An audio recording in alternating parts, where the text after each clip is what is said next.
Aujourd'hui à l'émission, on va visiter un lieu accessible où des gens de divers horizons peuvent faire des rencontres et le tout gratuitement.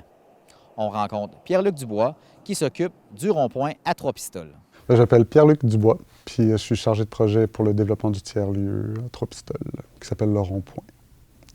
Le Rond-Point, c'est le nom qu'on a donné au tiers-lieu.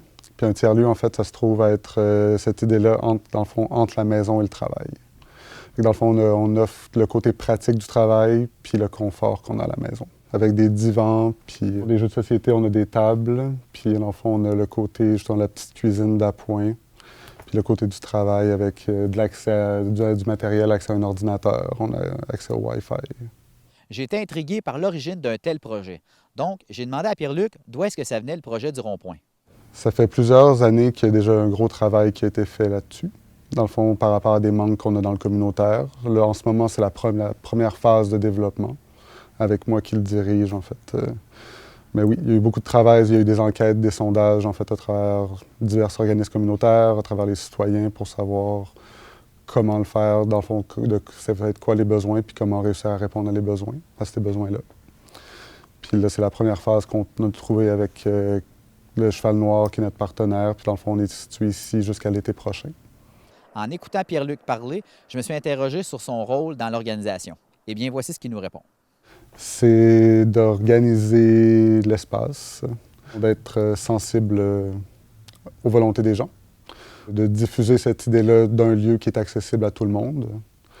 Et dans le fond, que s'il y a des gens qui cherchent des locaux pour pouvoir faire des choses dans le communautaire, pour pouvoir faire des ateliers de partage de savoir, qui cherchent des locaux justement avec un accès à la gratuité, parce que dans le fond, on a quand même la grande mission aussi qui était derrière, c'est que dans le fond, il y a quand même une certaine précarité financière dans les Basques, et que d'avoir une vie sociale, elle a un coût, que dans le fond, que juste d'aller dans un café, que juste de ne pas être chez soi, que si tu vas dans un café, ça va te coûter 5 $ pour ton café, pour aller rencontrer des gens. Que peu importe où tu sortes dehors, ça va toujours te demander de l'argent.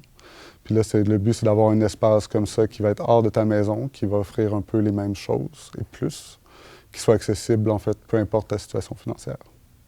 Vous vous demandez peut-être qui sont les gens qui ont accès au rond-point. Eh bien, voici la réponse de Pierre-Luc. Tout le monde peut se présenter, peu importe. On n'a pas de barème d'âge non plus. Fait qu'on est ouvert aussi aux enfants qui ne sont pas qui sont laissés avec surveillance. On n'est pas une garderie non plus. Puis tous les mineurs peuvent venir, mais ils doivent être accompagnés d'un adulte aussi. Mais oui, on est ouvert toujours à tout le monde. Dans le fond, on est ouvert aux citoyens, justement pour que les gens viennent nous voir, mais on était aussi une autre plateforme aussi pour d'autres organismes communautaires, pour des rencontres, pour de la planification. Dans le fond, c'est ça. On peut être ouvert aux petits groupes autant qu'aux citoyens individuels. Et la seule chose qu'on ne peut pas faire, c'est d'avoir une activité ici puis d'empêcher les autres de pouvoir rentrer.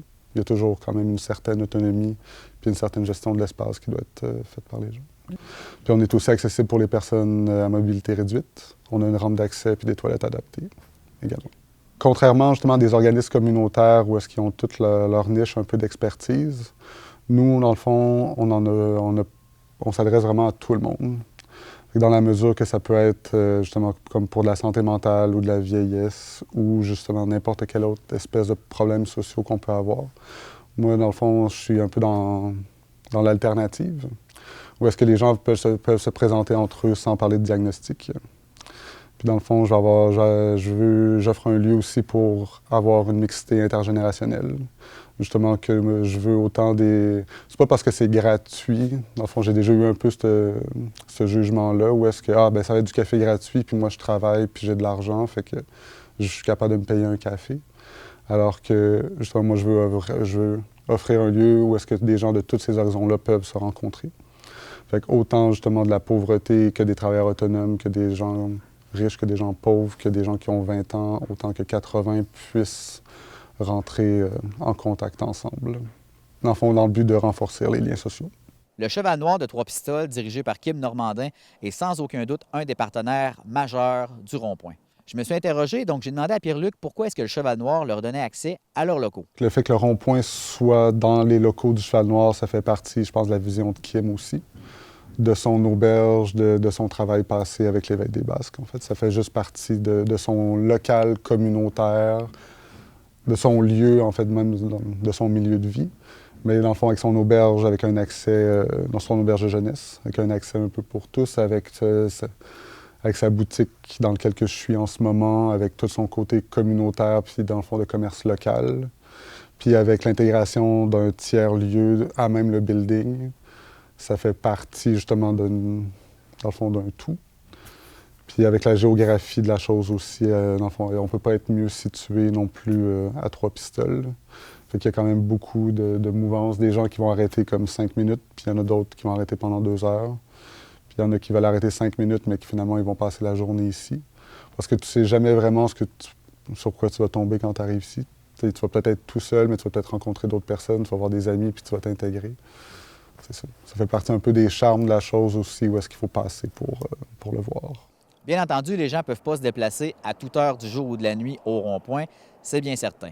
Il y a des horaires, et voici ce que Pierre-Luc nous en dit. Mon horaire d'automne qui est valide à partir de maintenant jusqu'à la fin de l'automne, jusqu'à l'hiver, qui va être les lundis de 14h à 19h, les mardis de midi à 17h, les mercredis de midi à 20h et les jeudis de midi à 17h aussi.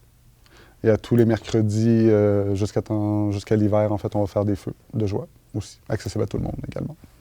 Mis à part l'espace et le mobilier, je me suis interrogé sur ce que le rond-point offrait aux gens qui s'y déplaçaient.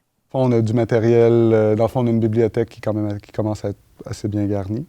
On a du matériel d'art aussi qui peut être utilisé par les gens. On a accès à plusieurs jeux de société. On a du café, du thé, on a un petit peu de nourriture. Lors de notre rencontre, lorsque Pierre-Luc me parlait de la bibliothèque et des jeux de société, je me suis demandé si les gens pouvaient contribuer de façon matérielle au rond-point, apporter des vieux jeux de société, apporter des livres qu'ils ne lisent plus. Donc, je lui ai posé la question.